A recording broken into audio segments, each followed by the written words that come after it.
नहीं सब। अस्सलाम वालेकुम। लेक्चर कौन सा? हाँ, सही से बताया करो ना भाई। खामोश हो जाएं प्लीज। भाई साहब इधर क्लास सामने तमाशा लगा हुआ है यार, अजीब बात है आपकी यार। मैंने उधर ही मुंह करके बिठा देना आपको। लेक्चर 59 पोस्ट का स्टार्ट करते हैं जी। सीव्यू क्लब से पहले गोल्फ क्लब कितने बच्चों ने ये क्वेश्चन किया घर जाके? दोबारा हो गया था? ओके चलें, तो जो कंफर्टेबल हो रहे थे आप एनपीओ में, सीव्यू के सवाल ने थोड़ा सा उसको डिस्कम्फर्ट कर दिया। कोई मसला नहीं है, इसको आज डिस्कस करेंगे। तो फिर इस तरह की एडजस्टमेंट्स और जिस तरह के पहले सवाल की उस तरह की एडजस्टमेंट्स, ये मैक्सिमम मिलकर इसी तरह से सवाल आता है, तो वो फिर हमारी जरा तैयारी बेहतर हो जाएगी। सीव्यू कितने बच्चों ने अटेम्प्ट किया? अटेम्प्ट कितने बच्चों को लगता है कि ये डिस्कस किए बगैर भी काम चल जाएगा? अच्छा, वैसे पिछली क्लास के अंदर क्योंकि मैंने ये सॉल्व करा दिया है, यही किया है सवाल, इसलिए आपकी क्लास में यही होना है। मैं तो वैसे पूछ रहा था। चलें जी शुरू करते हैं। सबसे पहले है रिक्वायरमेंट। रिक्वायरमेंट क्या है जी? बोलें जी रिक्वायरमेंट। जरा रिक्वायरमेंट पढ़ लें आप लोग, तब तक मैं जरा साफ सुथरा कर लूं।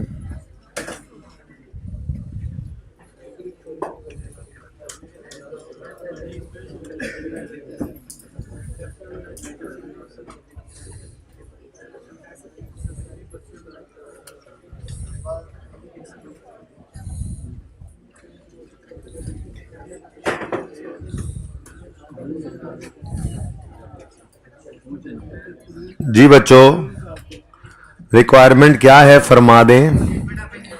स्टेटमेंट ऑफ फाइनेंशियल पोजीशन और इनकम एंड एक्सपेंडिचर अकाउंट। तो स्टेप 1,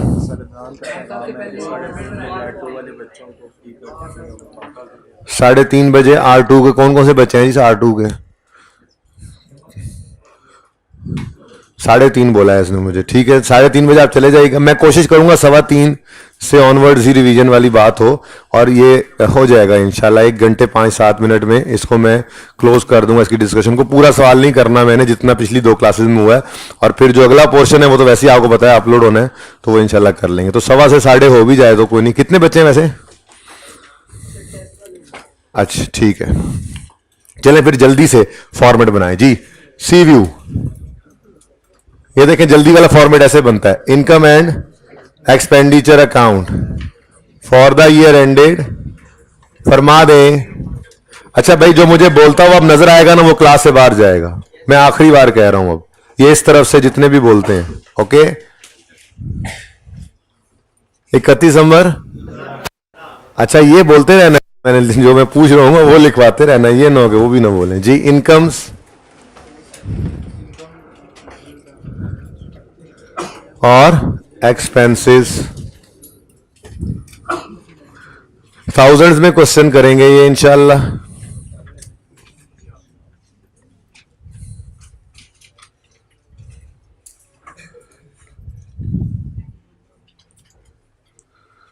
बैलेंस शीट की हेडिंग कोई नहीं दे रहा, मतलब नाम सी व्यू नहीं लिख रहा। फिर स्टेटमेंट ऑफ फाइनेंशियल पोजीशन यहां पे बस लिख रहा हूं, आपने पूरा लिखना है। ठीक है जी। एज ऑन 31 दिसंबर 15। क्यों यार जाते हो क्लास से बाहर? चुप कर जाओ यार, चुप कर जाओ यार आप लोग भी।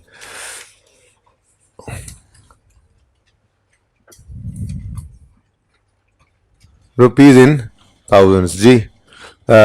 सबसे पहले फंड्स एंड लाइबिलिटीज की हेडिंग आप लोग दे लीजिएगा, मैं नहीं दे रहा। ठीक है, फिर फंड्स, ओपनिंग जनरल फंड, फिर सरप्लस, और आंसर आ गया क्लोजिंग जनरल फंड। फिर लाया बिल्ली टीज, इसमें नॉन करंट भी हुआ करेगा, आप बड़े हो गए आप, और करंट भी हुआ करेगा।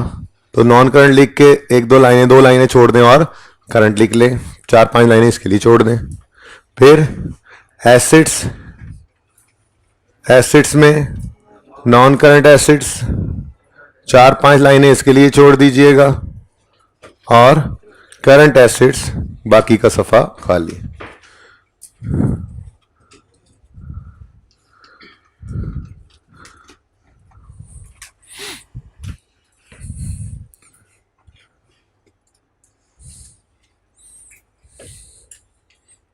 नहीं रहना तुसी हैं, बाज आ जाओ, हाजा बाजा। उसके बाद सवाल, चूंकि आपने घर पे ट्राई किया है, चुनांचे आपको ये पता है कि ट्रेडिंग एक्टिविटी है, सेल ऑफ बेवरेजेस हुई है, लेकिन उसने रिक्वायर नहीं किया, तो कोई बात नहीं, वर्किंग ऑन ट्रेडिंग एक्टिविटी।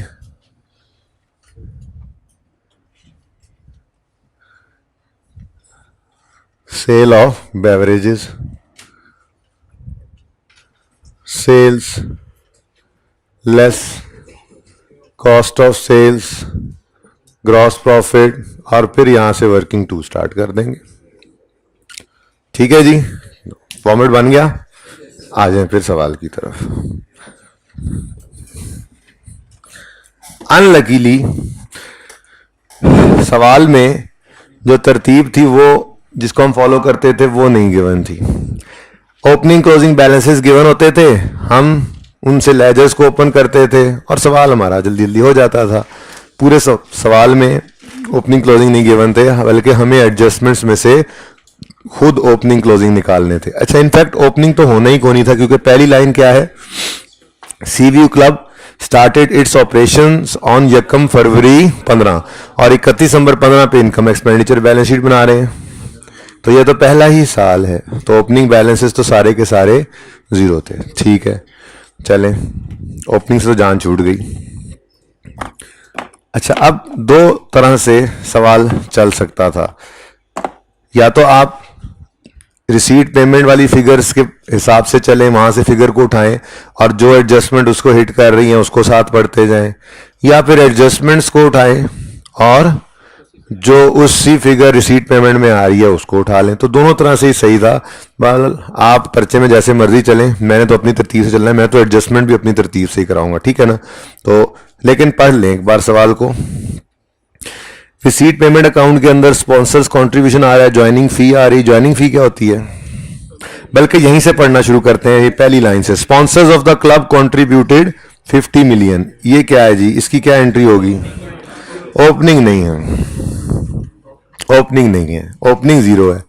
साल के पहले ही दिन ये पैसे हम 3-4 दोस्तों ने जो क्लब ओपन किया था, तो अपने पैसे इकट्ठे करके फंड में जो डाले हैं, ये वो पैसे हैं जिसकी डबल एंट्री होगी, ओपनिंग नहीं है।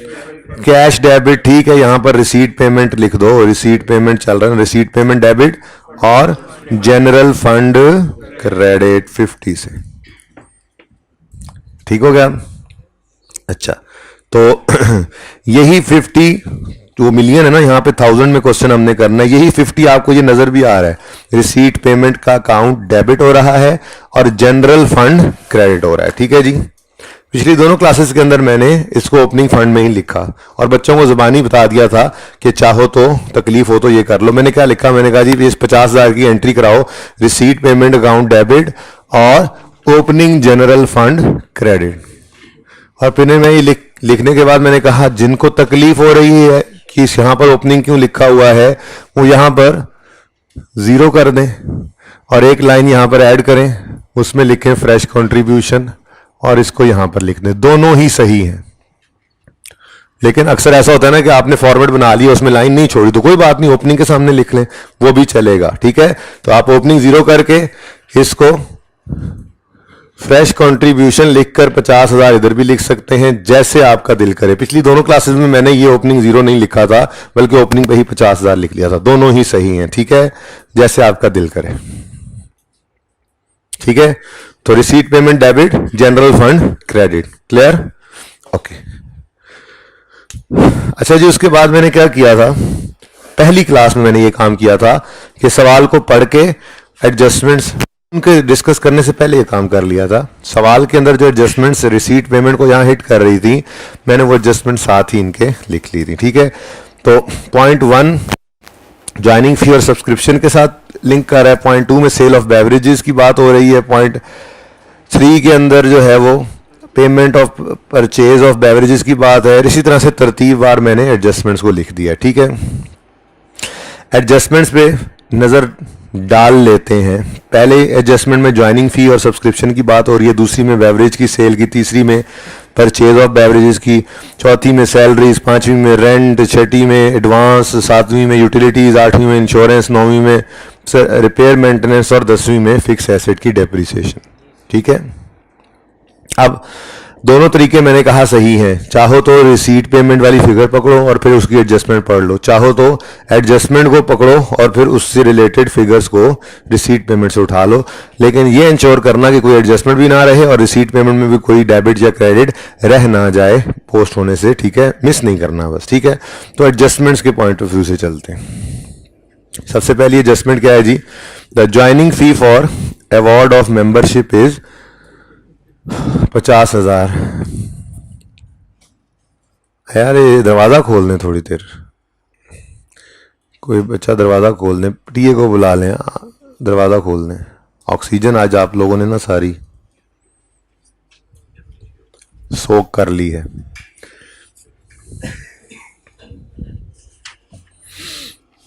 अच्छा जी, कोई नहीं, थोड़ा आगे आने दो, जहां पे रुक जाए वहां पे रुक जाए, ठीक है। अच्छा, ये क्या है? मेंबरशिप की ज्वाइनिंग फीस, ये क्या है? क्या है ये?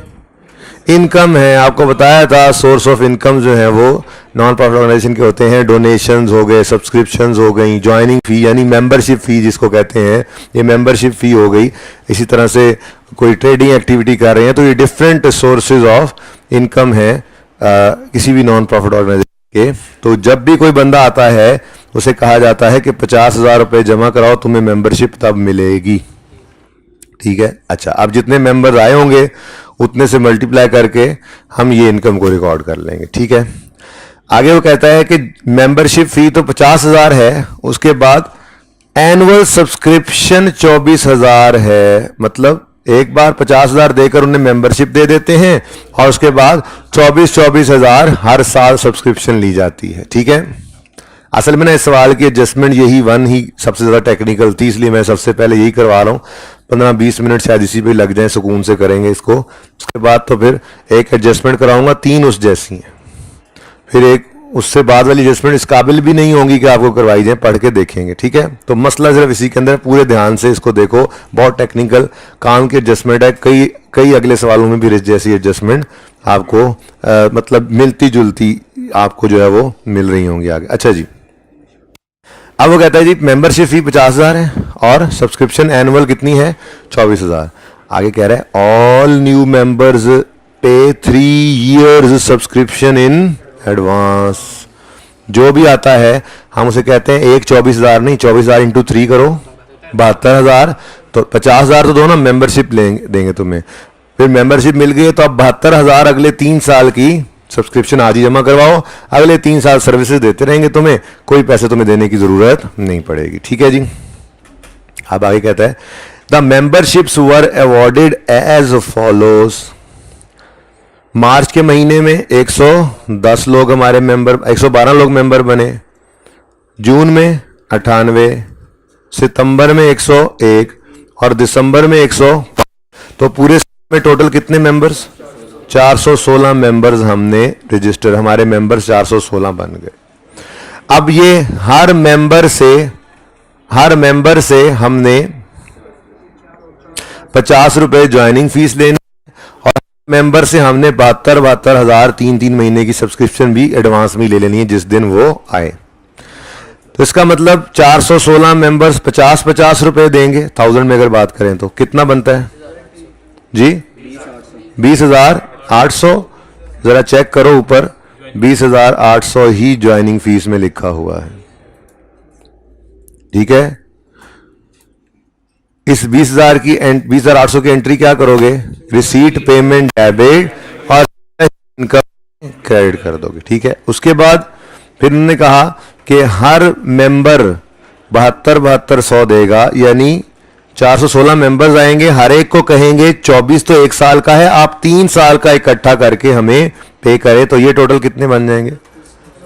29,952।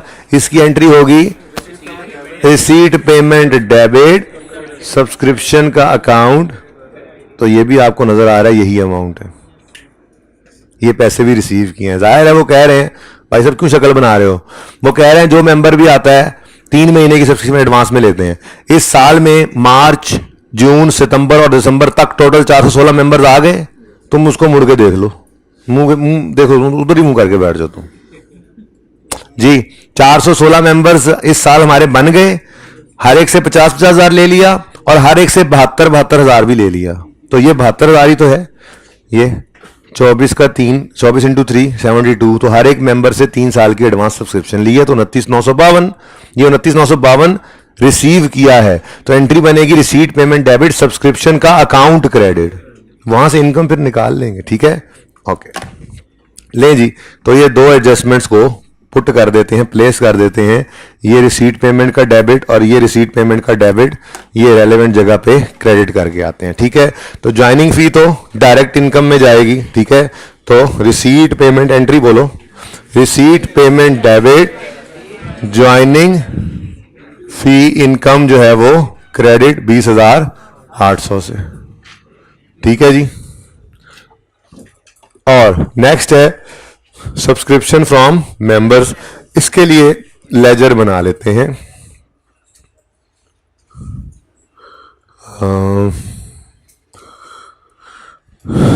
नंबर 2 सब्सक्रिप्शन इनकम का लेजर।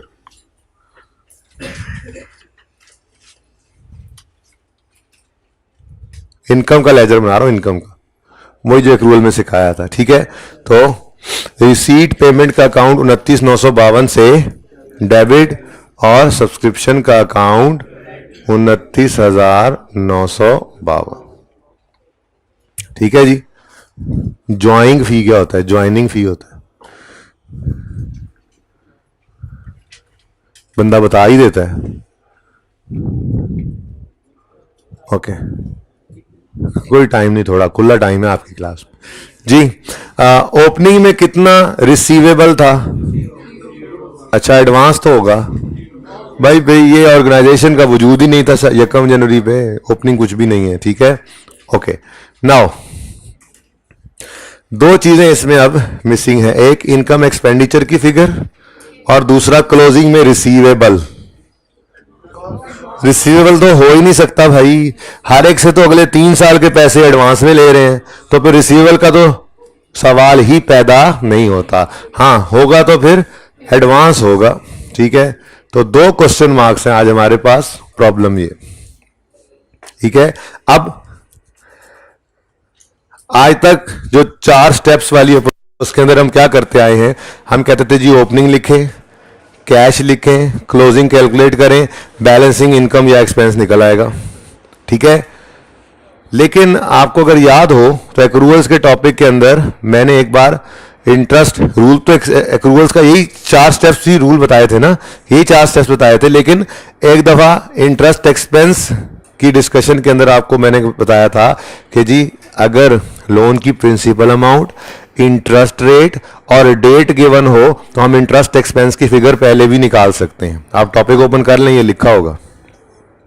ऐसे ही रेंट एक्सपेंस के बारे में आपको बताया था कि अगर रेंटल की अमाउंट और जिस दिन प्रॉपर्टी एक्वायर की वो डेट सवाल में हमें बता दे तो हम रेंट एक्सपेंस की फिगर भी पहले निकाल सकते हैं, प्रॉफिट एंड लॉस में जानी है। वही बात मैं आज दोबारा करने लगा हूं कि अगर सब्सक्रिप्शन इनकम के केस में अब ये बात कर रहा हूं, क्या अगर नंबर ऑफ मेंबर्स बता दे, सब्सक्रिप्शन की अमाउंट बता दे और डेट ऑफ ज्वाइनिंग बता दे तो हम इनकम की फिगर पहले भी कैलकुलेट कर सकते हैं। तो शायद क्लोजिंग एडवांस निकालना मुश्किल काम था, लेकिन इनकम निकालना इतना मुश्किल काम नहीं था। क्यों? क्योंकि आपको सवाल में नजर आ रहा है कि आपको ज्वाइनिंग डेट भी बताई गई है, फिर नंबर ऑफ मेंबर्स भी बताए गए हैं और सब्सक्रिप्शन की अमाउंट भी बताई गई है। ठीक है, तो लिखने वालों ने लिख लिया होगा कि अगर number of members, date of joining और सब्सक्रिप्शन की अमाउंट गिवन हो तो हम सब्सक्रिप्शन इनकम की फिगर पहले भी निकाल सकते हैं। अपने अल्फाज में लिख लें कि अगर number of members, joining date और सब्सक्रिप्शन की अमाउंट सवाल में गिवन हो,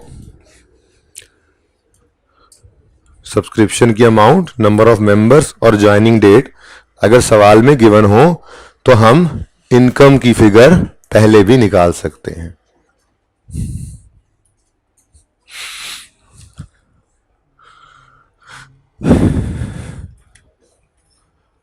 जी, तो अब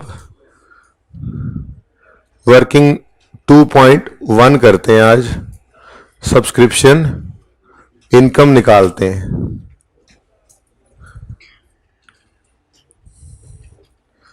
बच्चों, जो ये 112 मेंबर्स मार्च में तशरीफ लाए और हमारे मेंबर बने, इनसे हमने टोटल तो 72,000 लिया है। एक साल का कितना बनता था? 24। अच्छा, इस साल के अंदर क्या 24 के बराबर सर्विसेज हमने इनको दे ली हैं? क्यों? वो जनवरी फरवरी में तो थे ही नहीं। इसका मतलब इस साल में इन मेंबर्स को हमने 10 महीने की सर्विसेज दे ली हैं। तो 24,000 तो पूरे साल का है। अगर पूरे साल सर्विसेज देते तो हम 24,000 को इनकम में डाल देते, लेकिन मार्च में आने वाले मेंबर्स को हमने 10 महीने सर्विसेज दी हैं। तो इनके 24,000 को, हर एक के 24,000 को 10/12 करेंगे तो हमारी इनकम आ सकती है। यानी हम इनके पैसों में से 24,000 जो है उसमें से 10 महीनों को, 24,000 12 महीनों का है, साल का है, ठीक है। इसमें से हम 10/12 करके जो इनकम इनकी बनती है वो हम निकाल सकते हैं। जून वालों को कितने महीने सर्विसेज दी? 7 महीने। तो 24,000 का 7/12 इनमें से इनकम में जा सकता है। फिर सितंबर वालों कितने महीने? 4। तो 4 महीने इनकी इनकम में डाल दो। और दिसंबर वालों का 1 महीना, ठीक है। तो फिर इनकम की फिगर पहले निकल सकती थी। भाई एसी काम नहीं कर रहे, क्या चक्कर है ये क्लास में? जी, मार्च लिखने की अब जरूरत नहीं है, बस आप खुद मेंबर्स लिखो। सबसे पहले कितने मेंबर्स आए मार्च में? 112। हर एक से 24 लिया, लेकिन सारा 24 आप इनकम में नहीं डाल सकते। कितने महीने सर्विसेज दिए इनको? तो 10/12 एंड पे कर लेते हैं। फिर कितने मेंबर्स आए? 98। इनसे भी साल का 24 बनता था, लेकिन सिर्फ इनको 7 महीने की सर्विसेज दी, तो 7/12, ठीक है। फिर 101 आए, इनको 4 महीने सर्विसेज दी, तो 4 महीने की इनकम बना लो, ठीक है। फिर 105 इंटू 1/12, तो ये हमारे पास आ जाएगी इनकम। अब टोटल जितना रिसीव किया वो, और इधर लिख देंगे इनकम, तो बाकी सारे का सारा फिर एडवांस में आ जाएगा, ठीक है ना। तो बताओ जी, 224313728021, बस 4630 आ गई हमारे पास सब्सक्रिप्शन इनकम। आज तक जितने भी सवाल किए उनमें हम सब्सक्रिप्शन इनकम को बैलेंसिंग निकाला करते थे। आज पहली बार हमने सब्सक्रिप्शन इनकम की फिगर निकाल ली है और क्लोजिंग बैलेंसिंग निकालने जा रहे हैं, क्योंकि डाटा ऐसा अवेलेबल था। सब्सक्रिप्शन की अमाउंट भी थी, नंबर ऑफ मेंबर्स भी थे। बंद ही कर दो यार, ये सब्सक्रिप्शन की अमाउंट थी, नंबर ऑफ मेंबर्स भी थे और ज्वाइनिंग डेट भी थी, तो इनकम की फिगर पहले निकाल ली। वैसे ये बोल कौन रहा है? अच्छा, तालीम हो रही है, ठीक है, मुझे सुनाई दिया। ले जी, तो वर्किंग 2.1 4630, ठीक है। और अब क्लोजिंग बैलेंसिंग तो ब्लू से आता था ना, blue for B for blue, B for balancing 253। अब कंप्लीट हो गया ये लेजर।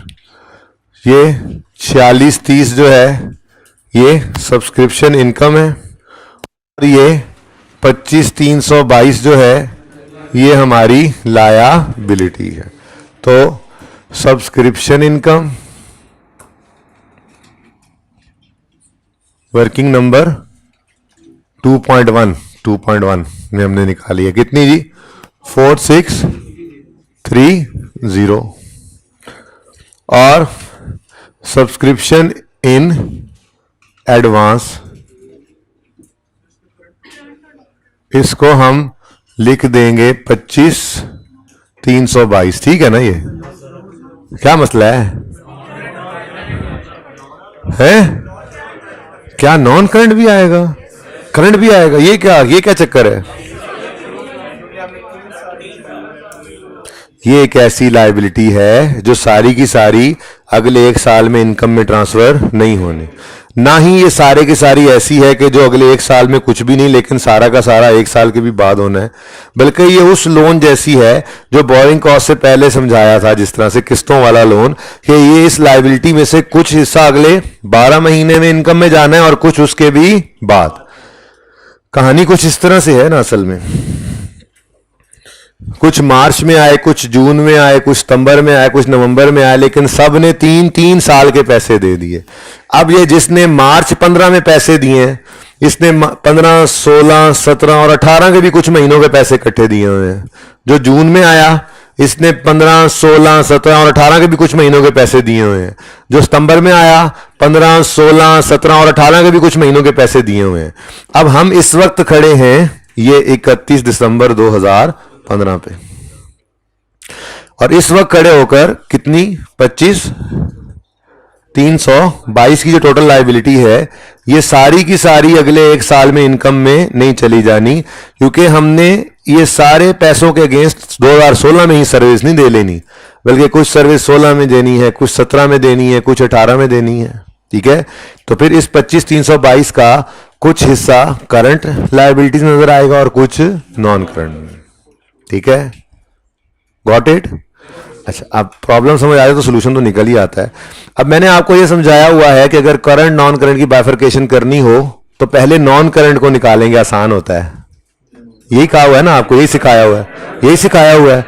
जाओ फास्ट बॉलर, पढ़ाई हुई है ये बात। करंट आसान है, मैंने कहा था नॉन करंट में तो 2 साल, 4 साल, 10 साल कुछ भी अरसा हो सकता है। आसान क्या है, अगले 12 महीने देख लो। करंट निकल आए, टोटल में से करंट निकाल दो तो बाकी नॉन करंट। अब करंट निकालना भी कोई आसान काम नहीं था, बहुत आसान काम था। सिर्फ आसान काम नहीं था, बहुत आसान काम था। उसकी वजह यह है कि मार्च में कितने लोग आए थे? मार्च में 112, फिर 98, फिर 101, फिर 105। कुछ याद हो गया ना? तीसरी बार सवाल हो रहा है। अब ये 416 के 416 लोग 31 दिसंबर 15 की शाम को हमारे मेंबर्स बन चुके हैं, यानी 1 जनवरी 16 की सुबह ये सारे के सारे मेंबर्स होंगे। तो अगला पूरा साल इनको सर्विसेज दी जाएंगी, यानी कि इन 416 मेंबर्स में से हर एक का पूरा 24,000 इनकम में चला जाएगा। अब ये ना कहना कोई नए मेंबर आ गए तो क्या करेंगे, वो जब आएंगे तब देखेंगे ना। इस लायबिलिटी में से तो कोई नहीं ना आना नया, ये तो इन्हीं की ही लायबिलिटी है ना। ठीक है? तो इन 416 मेंबर्स के जो ये पैसे रिसीव हुए पड़े हैं, इनमें से हर एक ने पूरे साल सर्विसेज लेनी है अगला साल, और 1 साल की सब्सक्रिप्शन इनकम में कितनी बताई गई है?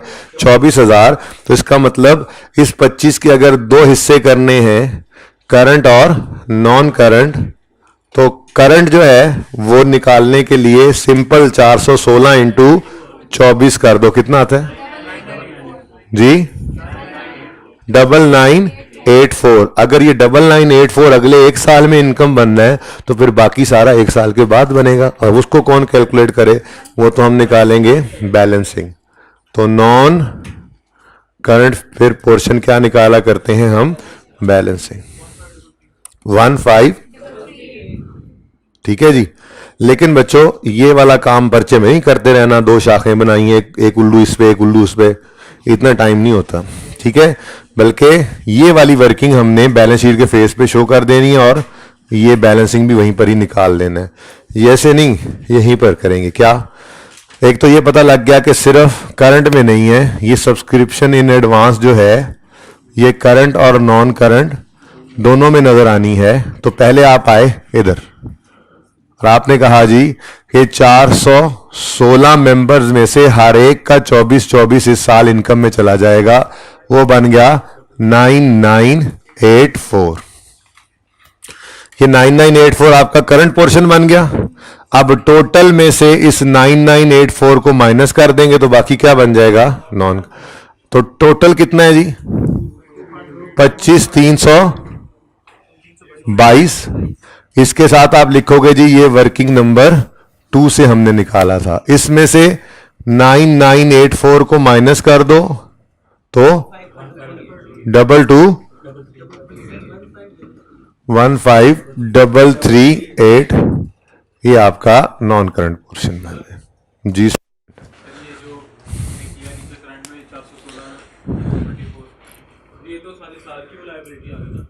बेटा सारे साल की इनकम आई है, लेकिन अगले साल की, इस साल तो अभी ये भी लाइबिलिटी में पड़ा है। इस साल पूरा 25,322 लाइबिलिटी है, जिसमें से हम कह रहे हैं कि ये अगले एक साल में इनकम में चला जाएगा। इसके अगेंस्ट हम इतनी पैसों की हम सर्विस अगले एक साल में दे लेंगे ना, तो बाकी अगले एक साल में देंगे। देखो ना, ये सारे यहां पर मेंबर्स होंगे, अगला पूरा साल इनको सर्विस देनी है, तो 416 के 416 इंटू 24,000 ये इनकम में जाएगा।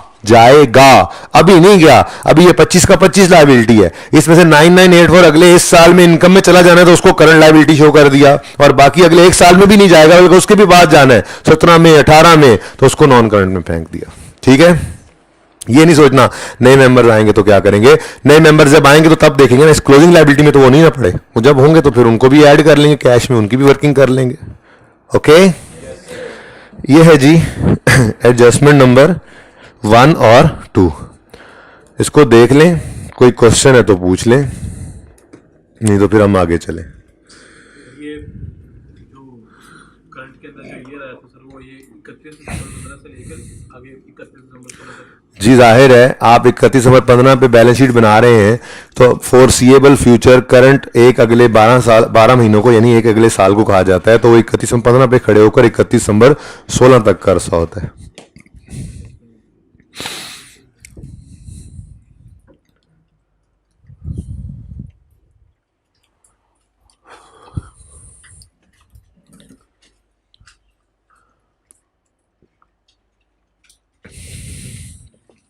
जी भाई, अभी कंफ्यूज हो, बोलो जरा, कौन है कंफ्यूजिंग वाला? अभी भी कंफ्यूज हो तुम? थोड़ा थोड़ा पढ़ा करो।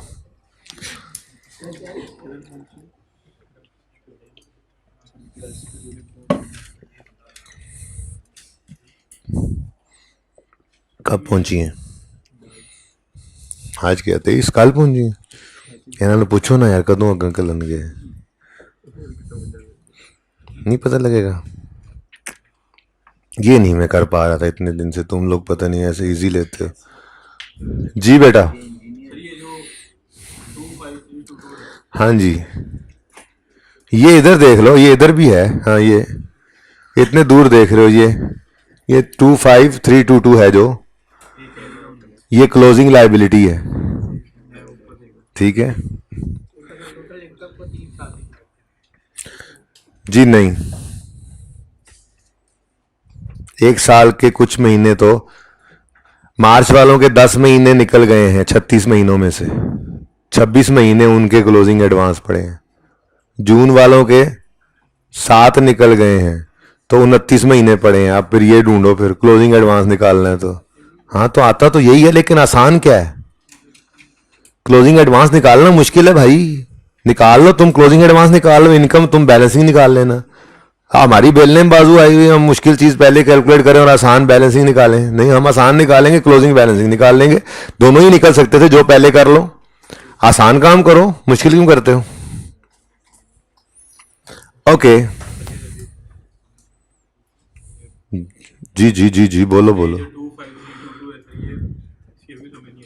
है बेटा, मुझे ये बताओ कि आपने इस पूरे साल के अंदर 29,952 रुपए, यही बनता है ना, था यही लिए थे ना, ये रिसीव किए हैं क्या 29,952 के अगेंस्ट आपने सर्विसेज दे ली हैं मेंबर्स को?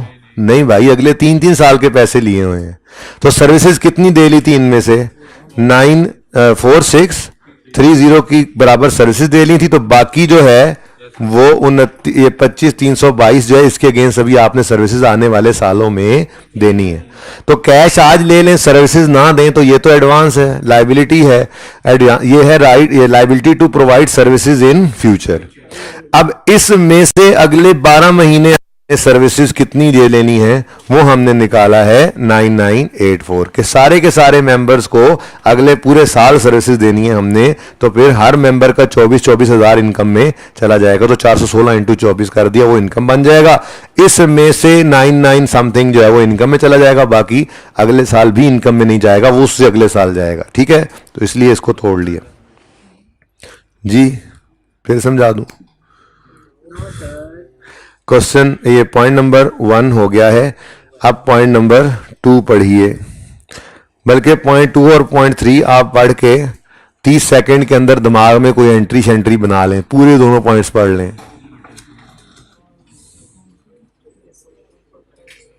और टेक्निकल एडजस्टमेंट यही थी जो हमने कर ली है। अब कोई नहीं इसमें जान, अब सवाल की जान निकल गई है। अब अगले 15-20 मिनट में मैं कोशिश करूंगा कि हर नई एडजस्टमेंट हो जाए और फिर रिपीटिशन वाली एडजस्टमेंट सिर्फ हो और आप बेशक उठ के जा भी सकें।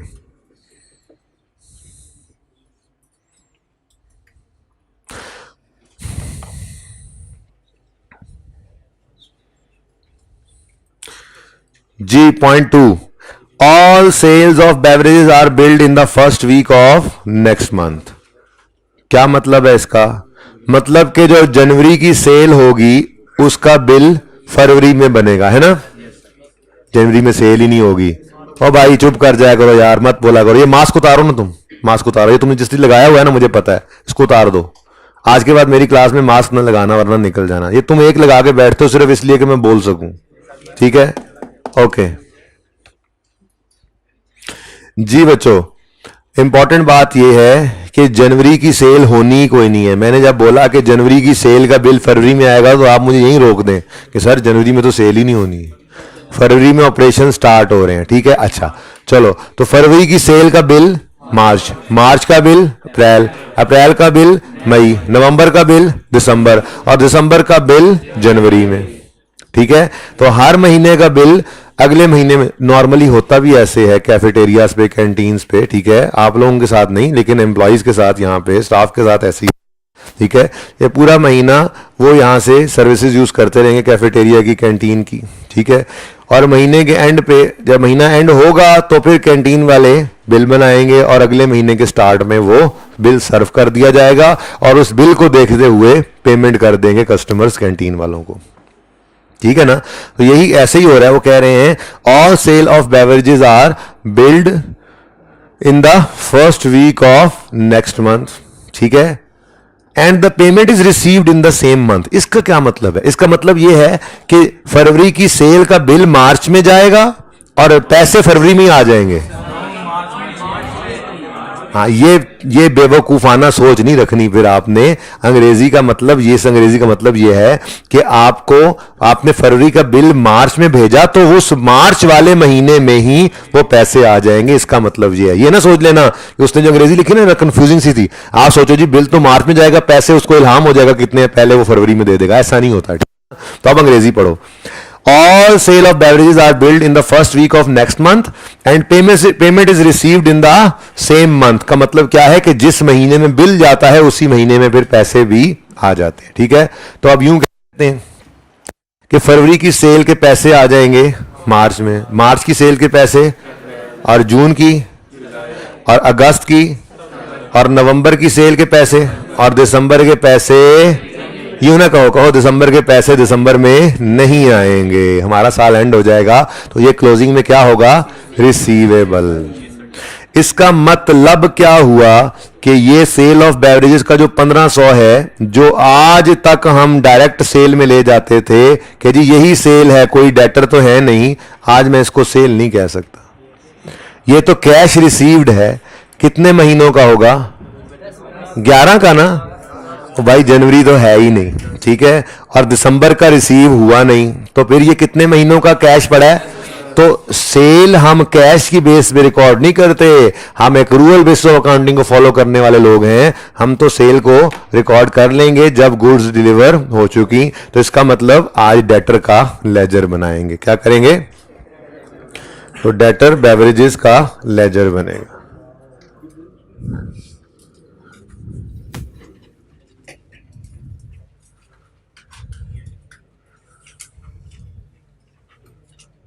जी इधर देखें जी, ओपनिंग डेटर्स बता दें बस मुझे आप, बाकी तो मैं कर लूंगा। ओपनिंग, अच्छा जी ओपनिंग कोई नहीं है, ठीक है। नेक्स्ट 1500 की एंट्री बोलो। Receipt payment account debit, debtor का अकाउंट क्रेडिट। वो जो कैश आता था इस तरफ वही है, कितना? 1500, ठीक है। अब पहले ये हो रहा था, आज से 2-3 दिन पहले सवाल शुरू किए हुए हैं, ठीक है, उनमें ये हो रहा था कि यही 1500 कैश होता था और हम कहते थे बस सारे ही रिसीव हो गए, यही सेल है। लेकिन आज ऐसा नहीं है। आज दिसंबर के महीने की सेल जो है उसके पैसे रिसीव नहीं हुए, लेकिन सेल तो हो चुकी है, ठीक है। अब वो आखिरी लाइन में उसने बताया ये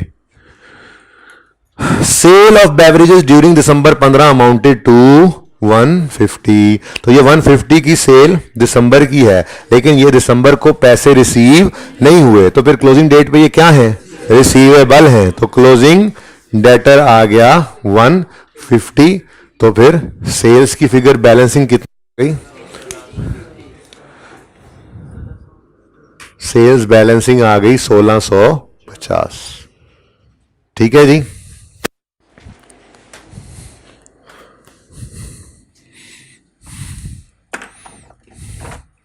तो ये 1650 सेल ऑफ बेवरेजेस में चला जाएगा और 150 जो है ये क्लोजिंग डेटर्स करंट एसेट्स में नजर आएंगे, ठीक है। तो सेल्स 1650 वर्किंग 3 से और करंट एसेट्स में डेटर्स ऑफ बेवरेजेस, वर्किंग नहीं बल्कि ये सवाल में गिवन था 150, ठीक है जी। अच्छा ये डायरेक्ट भी हो सकता था लेजर बनाए बगैर। वो कैसे हो सकता था? आप पहले जैसे वो पहले दिन हमने सेल ब्रैकेट में लिख दी थी वो कराची सोशल क्लब वाले सवाल में, आप 1500 की एंट्री करते, receipt payment debit cell credit यहां ब्रैकेट में, और फिर एंड पे लिखते ओहो 150 की सेल तो रिकॉर्ड नहीं हुई, तो उसकी एंट्री करते, लेकिन कैश नहीं है आज डेटर है, एंट्री करते डेटर डेबिट सेल क्रेडिट, यहां पे ऐड हो जाती, तो ये 1650 आ जाता और ये 150 आ जाता। लेकिन उससे कंफ्यूज हो सकते थे, यही ठीक है। नहीं हो कंफ्यूज तो वैसे भी कर सकते हो, लेजर बनाने का टाइम बचा सकते हो।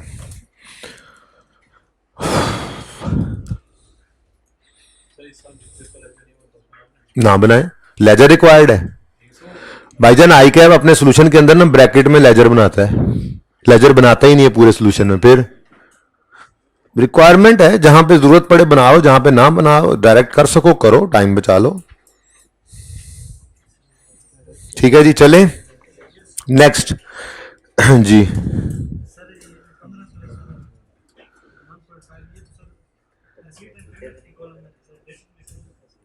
बेटा डेटर के अंदर कैश रिसीव्ड तो आता होता था ना, तो ये कैश ही लिखा हुआ है, ये कैश डेबिट डेटर क्रेडिट हुआ पड़ा है, ठीक है।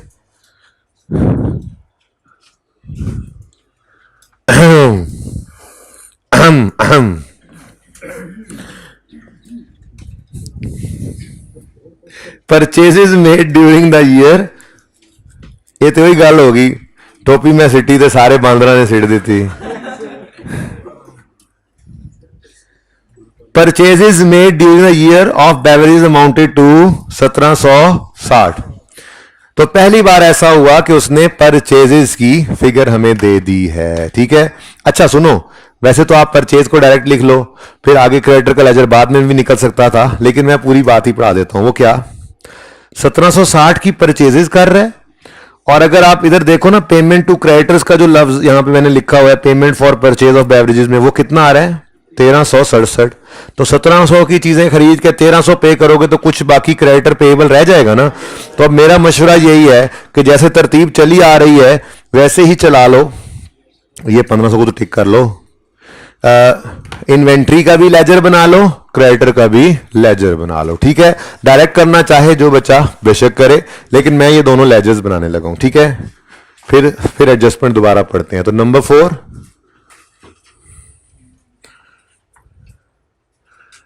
Inventory of beverages. भाई 20 मिनट तक जाना, पहले ना जाना, अच्छा ओके। हाँ, जब तक मैं कहूं ना तब तक ना जाना। कोई नहीं, स्टार्ट में सर भी थोड़ा वेट करेंगे तुम्हारा। 3:30 तक कहा था ना सर ने वैसे। हाँ, कुछ 3:30 कह रहे हैं, कुछ 3:15, यही कह रहा था पहले। अच्छा चले, कोई नहीं, सर को कहना सर जी स्टार्ट में ना, पहले सरदान को कहना स्टार्ट में कुछ 10 मिनट। हेलो भाईजान, सरदान को जाकर कहना कि स्टार्ट में कुछ 10 मिनट ना, 10 मिनट जरा ऐसे ही बस थोड़ा आए बाएं शाएं कर लें। बच्चों को जो है ना 3:25 तक इंशाल्लाह भेज दूंगा मैं। अच्छा, वो 20 तक फिर भेज दूंगा मैं। चलो जाके लेकिन बता देना, ये ना हो तुम भी उसमें शामिल हो जाओ शुगल में जाके, ठीक है जी। इन्वेंट्री ओपनिंग कितनी है ये बता दो। अच्छा चलो शुक्रिया। नंबर 5, क्रेडिटर्स का लेजर भी बना लेते हैं। क्रेडिटर्स ऑफ बेवरेजेस, इसका ओपनिंग बता दो। ये भी 0 ही है, सब कुछ 0। ओके, नाउ एडजस्टमेंट पढ़ते हैं। Purchases made during the year of beverage amounted to ₹1760। Entry inventory debit, purchase की बजाय इन्वेंट्री डेबिट, और क्रेडिटर क्रेडिट, यहां पे लिख लो इन्वेंटोराई, और यहां पे क्रेडिटर्स। आज तक हर सवाल के अंदर ये बैलेंसिंग निकाल रहे थे, आज सवाल में दे दिया। और परेशान नहीं होना, डाटा जैसे है बस चलते जाओ, ठीक है। 3 नॉर्मल 4 नॉर्मल चीजों को पता है, जो 3 निकल आएंगी चौथी बैलेंसिंग निकाल लेंगे। फिर साहब समझ आ रही है? ओके, नेक्स्ट एडजस्टमेंट पूरी नहीं हुई, आगे क्या कहता है। 25% of the total purchases of beverages made during the year, यानी 1760 की बात कर रहा है, remained unsold during the year. ये क्लोजिंग डेट पे क्या है, अनसोल्ड है तो स्टॉक, तो 1760 का 25% अनसोल्ड है तो ये फिर क्लोजिंग स्टॉक में पड़ा है, कितना 440। ठीक हो गया जी। अब बैलेंसिंग यहां से क्या आ जाएगा, कॉस्ट ऑफ सेल्स कितनी जी 1330 20। आपकी क्लास का एक बच्चा ना सुबह वाली क्लास में चलेगा, उसको क्लैश था दूसरे कॉलेज में, तो उसने रिक्वेस्ट की 1320, तो मैंने कहा चले जाओ। सुबह मुझे कहता है क्लास में, सर ये क्या बात हुई, आपने ये सवाल दे दिया, ये तो बिल्कुल ही डिफरेंट सवाल था, बड़ा परेशान हुए हम, सारा कॉन्फिडेंस। मैंने कहा पर्चे में तो नहीं ना बैठे थे, तो अभी तो फिर थोड़ा बहुत ऐसे ही चलता होता है कि आपका दिमाग भी इस्तेमाल होता रहे, तो थोड़ा सा तरतीब से हट गया था। लेकिन आप पता है क्या है, अब जो अगले सवाल आएंगे ना वो मिक्सचर होगा, कुछ इस तरह के एडजस्टमेंट भी हुआ करेंगे और कुछ जैसे ओपनिंग क्लोजिंग गिवन होते हैं वैसे भी होगा, तो फिर उन सवालों की तैयारी भी होगी, ठीक है। सवाल ये बहुत मजे का था। 1320 कॉस्ट ऑफ सेल्स में जाएगा और 440 करंट एसेट्स में स्टॉक नजर आएगा, ठीक है। तो 1320 वर्किंग नंबर 4 और क्लोजिंग स्टॉक करंट एसेट्स में स्टॉक बेवरेजेस 440, ठीक है। ये लेजर भी कंप्लीट, ये भी। अब क्रेडिटर्स का लेजर वक्त आने पे भी कंप्लीट हो सकता था, लेकिन मेरा दिल है चलो इसको भी भड़का ही देते हैं अब, क्योंकि पूरी बात इनकी ओपन हुई पड़ी है, ये क्लोज ही कर दें। तो वो क्रेडिट साइड पे जो मैंने फिगर दिखाई है 1367, इसकी एंट्री क्या बनती है, पेमेंट ऑफ परचेजेज है, परचेजेज नहीं बस पेमेंट टू क्रेडिटर्स ही है, ठीक है। तो creditor debit, receipt payment credit 1367 60 जी। आज क्लोजिंग बैलेंस ही निकल रहा है, दिन दिन की बात होती है जी, ठीक है। तो क्लोजिंग बैलेंस 393, ठीक है। यहां से जो परचेजेस थी वो इन्वेंट्री के अकाउंट में ऑलरेडी जा चुकी हैं।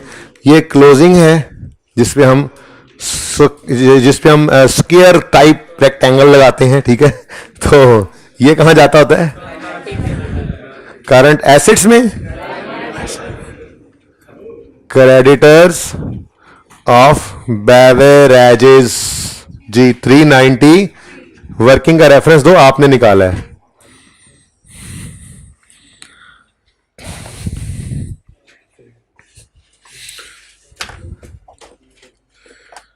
जी 0.23 क्लियर है मेरी तरफ से, तो आप देख लेंगे क्वेश्चन है तो पूछ ले।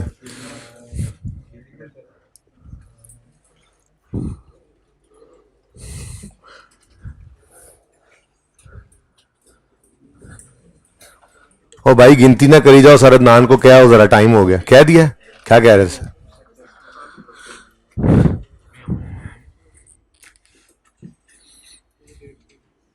फास्ट बॉलर जोड़ियों में हंट करते हैं ना। Fast bowler. चल जाने ले यार। हाँ नहीं नहीं नहीं नहीं, पहुंच गए हैं। चल अब वहां से यहां तक लाना तेरी जिम्मेदारी है। मुझसे बच्चे रोज पूछते हैं पर टाइम ही नहीं होता। ये अब तेरे जिम्मे है बेटा, ठीक है जी। स्टूडेंट है कौन सा? 150 ये क्लोजिंग डेटर है। हाँ एसेट ही है, डेटर क्लोजिंग एसेट होता है जो अगले महीने रिसीव होना है। Yes of course, right to receive cash in अगला महीना। या तो तू जान के करना है या फिर वाकई तेन स्लो समझ आती है। अच्छा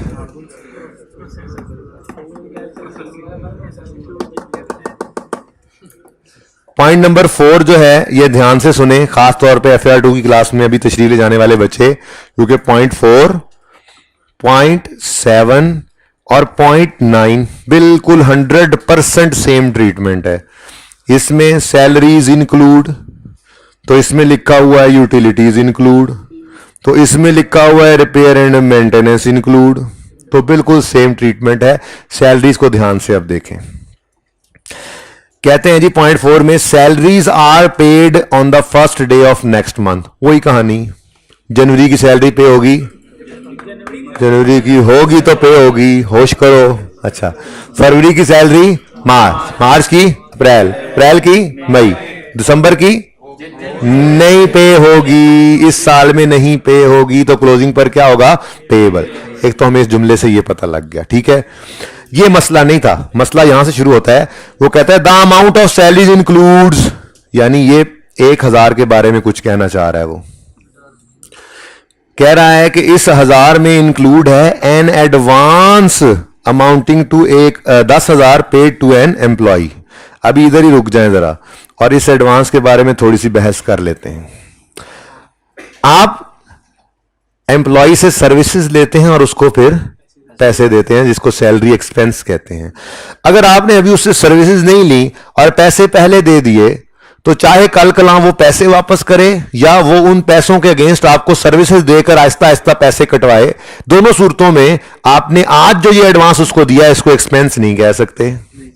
ये आज जो एडवांस आपने दिया है ये आपकी किताबों में एसेट होगा, एसेट होगा। आज जब आप एंट्री करोगे तो आप इसकी एंट्री क्या करोगे? एडवांस डेबिट कैश क्रेडिट, ठीक है ना? क्यों? अच्छा ये एडवांस एसेट क्यों है? मैंने आपको गुड्स के बारे में एग्जांपल दी थी ना। आपने अभी गुड्स आपको आई नहीं, आपने अपने सप्लायर को पहले पैसे दे दिए एडवांस में। आपने कहा कि जब गुड्स आ जाएं तो मुझे डिलीवर कर देना। तो जब आज आपने पैसे दिए तो आपने एंट्री पास की advance to supplier debit cash credit. ये आपका एसेट है, राइट है to receive goods in future. समझ आ रही है बेटा?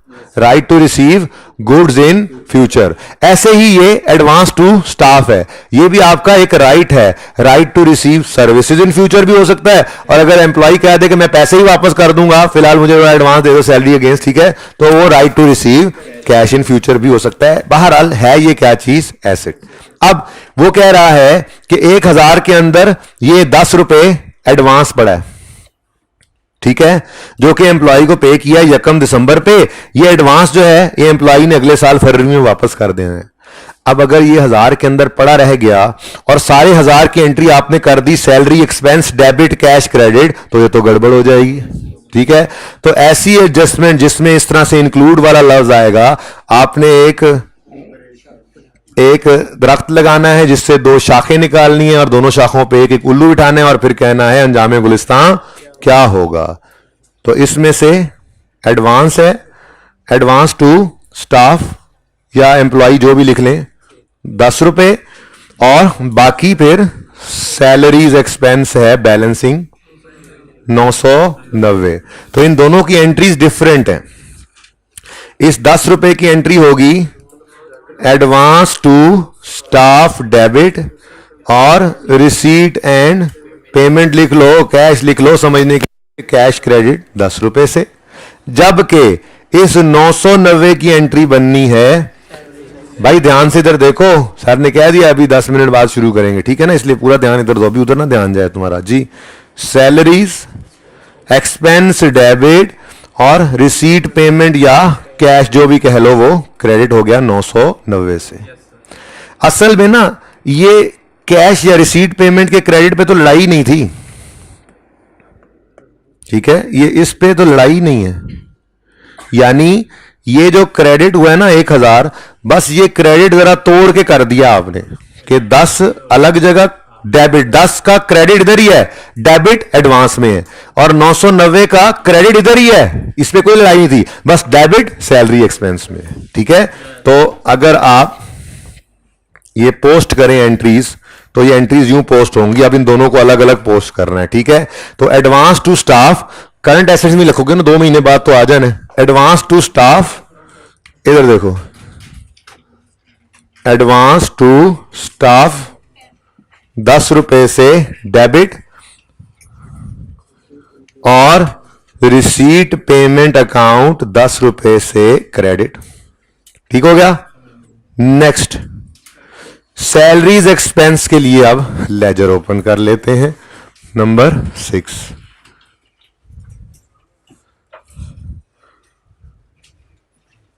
सैलरीज एक्सपेंस जी, ओपनिंग कुछ पेएबल नहीं है। ठीक है, और ये 990 की एंट्री क्या हो रही है, salary expense debit, receipt payment credit. तो 990 से सैलरी एक्सपेंस का अकाउंट डेबिट और रिसीट पेमेंट का अकाउंट क्रेडिट, यानी वो ये 1000 पूरा क्रेडिट हो गया है, बस इसके डेबिट के ऊपर लड़ाई थी। ठीक है, ये समझ आ गए? एक मिनट, पूरी बात होने दो। अच्छा, अब उसने ये कहा था कि 1 महीने की, मतलब उसने ये कहा था कि हर महीने की सैलरी अगले महीने के पहले दिन मिलती है। इसका मतलब दिसंबर की सैलरी अभी नहीं मिली, तो क्लोजिंग में पेएबल होना है, ऐसा ही है। अच्छा, अगली बात, सवाल के अंदर गिवन नहीं है मंथली सैलरी कितनी है या दिसंबर की सैलरी इतनी होगी। ठीक है, तो फिर इस इंफॉर्मेशन की एब्सेंस में नॉर्मल अजम्पशन यही लेंगे ना भाई, मुलाजिम तो नॉर्मली बराबर ही होते हैं हमने जो रखे होंगे। ठीक है, तो नॉर्मल अजम्पशन पे यही है कि हर साल की सैलरी, हर महीने की सैलरी बराबर होगी। ठीक है, तो फिर ये 990 पकड़ेंगे तो ये 12 महीनों का है, इसको डिवाइड कर देंगे। 11 का है, दिसंबर का रिसीव नहीं हुआ, दिसंबर की सैलरी पे नहीं हुई और जनवरी में सैलरी थी ही नहीं। ठीक है, तो टोटल ये कितने महीनों की पेमेंट है, रिसीट पेमेंट में 10 महीनों की पेमेंट पड़ी है सैलरी की। ठीक है, तो डिवाइड बाय 10 करेंगे तो पर मंथ सैलरी आ गई, इंटू 1 कर देंगे तो 99, क्लोजिंग 1 महीने का पेएबल आ गया। ठीक है, अब इनकम एक्सपेंडिचर में आपका एक्सपेंस कितना आएगा, 1089 जी, ये 1089 इनकम एक्सपेंडिचर में एक्सपेंस बन जाएगा, और ये 99 जो है ये सैलरीज पेएबल करंट लायबिलिटीज में नजर आ जाएंगी। ठीक है, तो एक्सपेंसेस में सैलरीज वर्किंग नंबर 6 से कितनी जी, 1089 नजर आ गई, और सैलरीज पेएबल, ये भी वर्किंग में ही आपने निकाला है 6 में 99, ठीक है।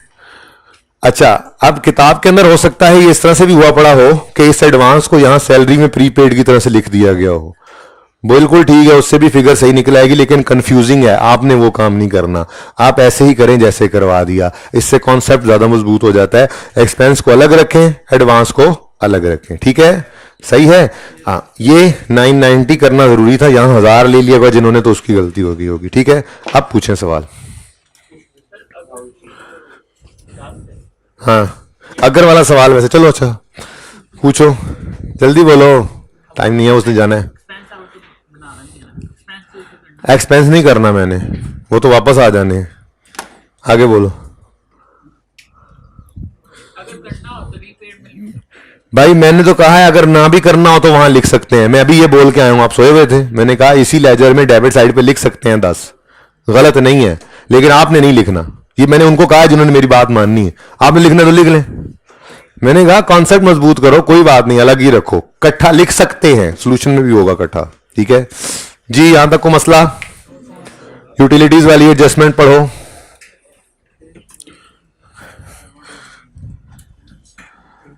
भाई ये 0.5 के अंदर सुनो, 0.5 के अंदर सिंपल रेंट 3 साल का है, 0.6 के अंदर कुछ भी नहीं है, उसने कहा है एडवांस है प्लॉट का, आपने एसेट्स में छोड़ना है, 0.8 में इंश्योरेंस की सिंपल सी एक्रूवल की एडजस्टमेंट है, और 0.10 के अंदर डेप्रिसिएशन है, जाना चाहो तो जा सकते हो।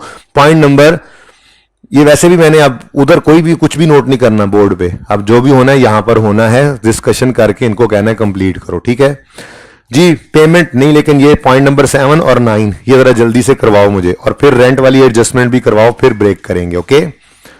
यूटिलिटीज वाली एडजस्टमेंट जल्दी से पढ़ो, 30 सेकंड में दिमाग में एंट्री कर लो, ताकि भाई जाते जाते यूटिलिटीज वाला भी देख जाए।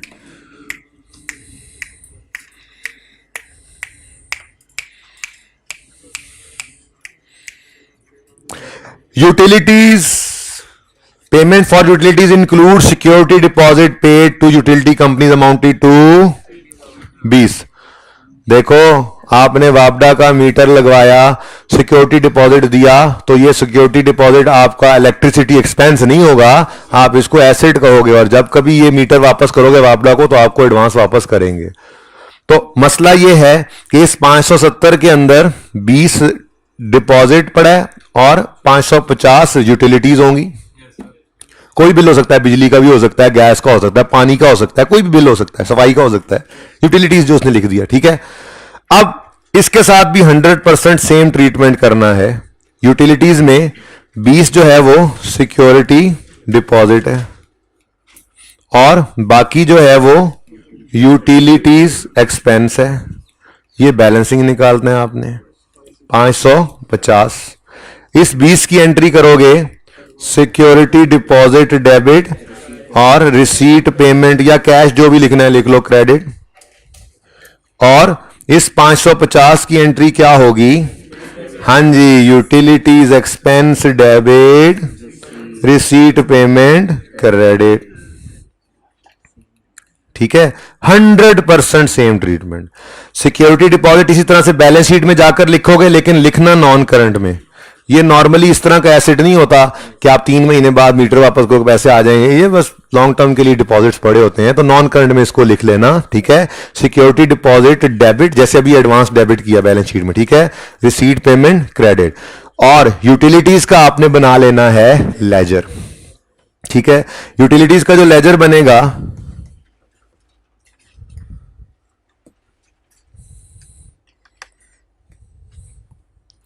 यूटिलिटीज का जो लेजर बनेगा वो लेजर बिल्कुल सेम, ओपनिंग कुछ भी नहीं है, फिर रिसीट पेमेंट डेबिट, ये utilities debit receipt payment credit 550 से हो गया। अब क्लोजिंग पेएबल यहां से भी बिल्कुल वैसे ही निकालना था, ठीक है। 100% सेम एडजस्टमेंट है, ठीक है। अब उस लाइन को आके पढ़ा तो वो कहता है utility bills are paid on 7th day of next month. लो भाई, हर महीने का बिल अगले महीने, तो जनवरी का बिल है ही नहीं, लेकिन दिसंबर का बिल अगले महीने होना है, तो क्लोजिंग डेट पे क्या होगा, पेएबल। अब अगेन सवाल चूंकि खामोश है तो यही अज्यूम करेंगे कि 550 10 महीनों का है, हर साल बिल सेम होता है, उसने कोई और यूटिलिटीज होंगी, नहीं होगा बिजली का बिल, या बिजली का बिल फिक्स होता होगा, हमें से क्या। अब 550 सवाल खामोश है तो अजम्पशन यही लेनी पड़ेगी कि हर साल में बराबर होता है यूटिलिटी का बिल। तो फिर 10 महीनों का अगर 550 है तो एक महीने का 55 होगा। यहां से आपका इनकम एक्सपेंडिचर की फिगर निकल आएगी, ये क्लोजिंग बैलेंस शीट में, ये इनकम एंड एक्सपेंडिचर। कोई फर्क नहीं, कोई जरूरत नहीं, ये नोट ही तो है। 550 को 10 महीनों का नहीं लिखा, अज्यूम नहीं किया, ये नोट नहीं लिखा गया, वर्किंग है। नोट क्यों लिखे, वर्किंग है। सामने बताया उसको कि हमने 550 को 10 महीनों के बराबर समझा है, तो एक महीने का लिख दिया यहां पे। नंबर 9 बिल्कुल ऐसी एडजस्टमेंट है, पढ़ो। तो इस सवाल में ढेर सारी एडजस्टमेंट एक जैसी आ गई। अब अगले किसी सवाल में इनमें से एक आधी एडजस्टमेंट आ जाया करेगी, इसलिए अच्छा सवाल है। FA2 वाले हो, ठीक है, लेकिन सवाल पूरा करना है, मैंने कल चेक करना है जी। Repair maintenance include advance of 1 lakh paid to contractor for construction of parking shed. ये क्या है जी, advance to contractor, advance to contractor. जंग वाले तुम वापस आ जाओ, तुम FA2 नहीं पढ़ रहे हो, वापस आ जाओ। फ्रॉड लगाते हो, आके बैठ जाओ, चलो शाबाश, बैठ जाओ बेटा, बैठ जाओ, बैठ जाओ, बैठ जाओ मेरे चांद, बैठ जाओ, बल्कि वहीं खड़ा रहे तू, फ्रॉड लगाने की सजा है तुम्हें, वहीं खड़े रहो तुम। कुछ भी करोगे तुम, है जंग से हो तो कुछ भी करोगे। अच्छा जाते हो तुम, ठहर जाओ जी। जी बच्चों, ये एडवांस टू कॉन्ट्रैक्टर एक एसेट है, इसको रिपेयर एक्सपेंस में ना पड़ा रहने देना। तो 100% सेम ट्रीटमेंट, थक गए हम तो भाई एक जैसी ट्रीटमेंट्स कर करके। तो advance to contractor debit cash या रिसीट पेमेंट जो भी लिख दो जी। कितने से, 100 से। और बाकी क्या है, repair and maintenance expense debit, receipt payment या कैश क्रेडिट 175 से। ठीक है, सेम वही ट्रीटमेंट। इस एडवांस को करंट एसेट में रख लेना, क्योंकि वो शॉर्टली क्या है, पार्किंग शेड के लिए एडवांस दिया, कौन सा 50 साल के लिए दे दिया है, 10 साल बाद कंस्ट्रक्शन करानी है तो अभी थोड़ी एडवांस देना है। तो नॉर्मल असम्पशन ये होती है, एडवांस कंस्ट्रक्शन का एडवांस जो 2-4 महीने में काम शुरू हो सकता है अभी शुरू हो जाए, ठीक है ना। तो कंस्ट्रक्शन का एडवांस नॉर्मली 1-2 महीने पहले ही दिया जाता है कि चलो यार तैयारी कर लो, काम शुरू करो, आ जाओ, ठीक है ना। तो करंट में ही रखना है इसको। रिपेयर एंड मेंटेनेंस एक्सपेंस का लेजर बनेगा और ये एक्सपेंस की एंट्री उसमें हो जाएगी। अब रिपेयर हर साल बराबर अज्यूम नहीं कर सकते, इसलिए उसने रिपेयर बिल का बता दिया कि 7,000 का बिल जो है वो आउटस्टैंडिंग है ईयर एंड पर। तो क्लोजिंग पेएबल उसने खुद बता दिया कितना है, 7। तो इसी तरह से बिल्कुल लेजर यहां भी बन जाएगा, ठीक है, सही है। अब नंबर 10 एडजस्टमेंट आपको मैं बताऊं, मुझे शर्म आ रही है, मुझे शर्म आ रही है कि आपको मैं ये बताऊं कि 1200 से fixture debit receipt payment credit करोगे, वैन डेबिट रिसीट पेमेंट 1500 से क्रेडिट करोगे। मुझे शर्म आ रही है कि फिर मैं आपको बताऊं 10% फर्नीचर एंड फिक्सचर की डेप्शन निकाल के एंट्री करोगे, डेप्शन एक्सपेंस डेबिट, एसेट का ही अकाउंट डायरेक्ट क्रेडिट कर देना बुक वैल्यू पे। मुझे शर्म आ रही है कि आपको बताऊं वैन की डेप्शन आप निकालोगे और डेप्शन एक्सपेंस डेबिट और वैन क्रेडिट करोगे, तो 0.10 आप कर लोगे, मैं नहीं बताऊंगा, ये कह रहा हूं। नंबर 8, ये अब मैं आपको करवाता हूं, अच्छा लगता हूं, क्या कह रहा है, देखो देखो जरा, देखो जरा। Insurance premium was paid on यकम फरवरी 15 covering a period of 12 months. तो एक महीना क्लोजिंग में प्रीपेड है, लेजर बना लेना, एक्सपेंस भी निकल आएगा, रीपेमेंट भी आ जाएगी, सही है। ओके, नंबर 6, ये पॉइंट वैसे ही था, कहता है असल में ना ये रिलेट इससे कर रहा था, ये एडवांस फॉर प्लॉट जो है, ये जब आपने रिसीट पेमेंट सारा टिक करना है ना, तो ये 65,000 भी जो है ये भी टिक होना है, इसकी एंट्री होनी है advance debit receipt payment credit. इसी के बारे में उसने शायद लिखने की कोशिश की है यहाँ पे कि presently club is operating under rental premise on rental premises, however a land has been purchased on which construction would commence shortly. Land खरीद लिया है, लेकिन ऊपर वो लैंड नहीं लिख रहा, वो कह रहा है एडवांस फॉर लैंड। उसकी वजह क्या है, उसकी वजह अगली लाइन है, कहता है नाम होगा लैंड तब जब कंप्लीशन हो जाएगी लीगल फॉर्मेलिटीज की। तो अभी नाम नहीं हुआ हमारे, इसलिए आप land debit receipt payment credit नहीं कर सकते। कोई नहीं, एडवांस करंट एसेट्स में रख लें, वो कह रहा है शॉर्टली ये हमारे नाम हो जाएगा, तो फिर हम एडवांस क्रेडिट करके प्लॉट ऑफ लैंड डेबिट कर लेंगे, ठीक है ना। तो ये ऐसे ही कोई इनसिग्निफिकेंट सी ये एडजस्टमेंट थी, ये बस आपने एडवांस फॉर प्लॉट को डेबिट करके बैंक को क्रेडिट करना है। और जो आखिरी एडजस्टमेंट मैंने करवानी है, जिसके बाद फिर तुमसे मैं पूछूंगा तुम क्यों जाना चाह रहे हो, फिर केस तुम्हारा देखते हुए तुम्हें छुट्टी दी जाएगी और रोक ली जाएगी, ठीक है। वो क्या है जरा पढ़ लो। Rent for 3 years was paid in advance on यकम फरवरी, जज्बाती हो गए हम, और ये 3600 रुपए का रेंट जो है ये यकम फरवरी को अगले 3 साल का इकट्ठा ही पे कर दिया, यानी ये 3600 36 महीनों का है, यानी हर महीने का 100 रुपए है, ठीक है। तो ये 3600 का जो रेंट है, इसके लिए अगर आप रेंट एक्सपेंस का लेजर बनाएं तो ओपनिंग में प्रीपेड कख नहीं है, ना कोई पेएबल है, लेकिन ये 3600 की एंट्री पड़ेगी rent expense debit receipt payment credit. अब चाहो तो इनकम एक्सपेंडिचर वाली फिगर पहले निकाल लो, चाहो तो क्लोजिंग पहले निकाल लो, क्योंकि एक साल का, एक महीने का 100 एक्सपेंस है, तो वरना चलो आप ऐसे भी लिख सकते हो, आप यहां पे लिख लो यूं 3600, ये 36 महीनों का है जी, तो हमें चाहिए 12 महीनों का, 12 का नहीं, यकम फरवरी से ये प्रेमिसेस यूज करना शुरू की, ठीक है, तो 1100, तो क्लोजिंग 2500। लेकिन मसला यह है कि ये क्लोजिंग सारे का सारा प्रीपेड करंट में नहीं आना था। क्यों? अगले 3 साल की प्रीपेमेंट है, अभी 11 महीने इस साल में इनकम में चले, एक्सपेंस में चले गए, 25 महीने अभी तक हमने अगले प्रीपे किए हुए हैं, तो अगले साल में तो 12 महीने आते हैं ना, 25 तो नहीं आते, ठीक है। तो 12 महीने करंट एसेट में प्रीपेमेंट, प्रीपेड रेंट, और 13 महीने जो है वो नॉन करंट में। ये वही बात है जी, वही बात है। करंट क्या बात है, 3600 डिवाइडेड बाय 36 कर लो, करना है तो, वरना 100 से भी मल्टीप्लाई, डायरेक्ट 100 भी लिख सकते थे, ठीक है, एक बार पता लग जो गया, इंटू 12 जी, 1200 करंट में और नॉन करंट में फिर बस बैलेंसिंग लिख दो, ठीक है, 1300 बैलेंसिंग लिख दो, फिर क्या कैलकुलेशन करनी, ठीक है। उम्मीद है ये सवाल पूरा हो जाएगा। हाँ कंप्लीट करना है, मैं चेक करूंगा, मैं चेक करूंगा कल इंशाल्लाह। हाँ भाई क्या मसला है तुम्हें, कौन सा टेस्ट देना है, कितने बजे तक जा सकते हो टेस्ट रूम में?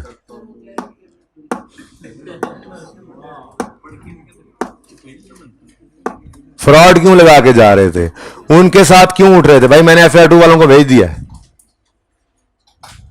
अच्छा, फ्रॉड क्यों लगा रहे थे मुझे?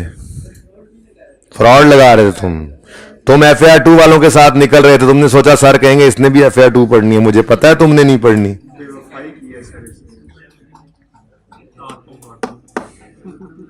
कान पकड़ो, कान पकड़ लो, कान पकड़ लो, साथ वाले के, आगे वाले भाई, अरे रहने दे, रहने दे, नहीं मुर्गा क्यों बनाऊं, मशवरे दे, दूसरा कहते तोता बना दे, बेटा मैं उमरू यार।